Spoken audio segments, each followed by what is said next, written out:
بسم اللہ الرحمن الرحیم۔ السلام علیکم ورحمۃ اللہ وبرکاتہ۔ رسول اللہ صلی اللہ علیہ وآلہ وسلم یہ نور والی دعائیں مانگا کرتے تھے۔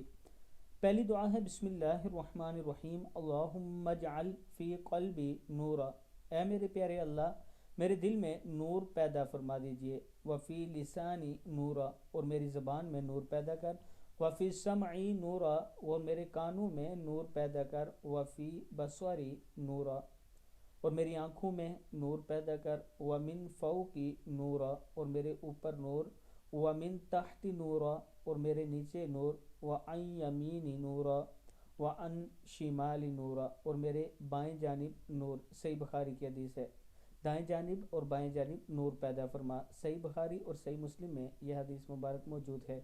اللہ تعالی ہم سب کو بھی اس پر عمل کرنے کی توفیق دے۔ اس کے ساتھ میں اپنے دوستوں سے گزارش کروں گا، میرا فیس بک پیج عابد راجہ کے نام سے ہے، اسے آپ دوست ضرور لائک کریں۔ السلام علیکم ورحمۃ اللہ وبرکاتہ۔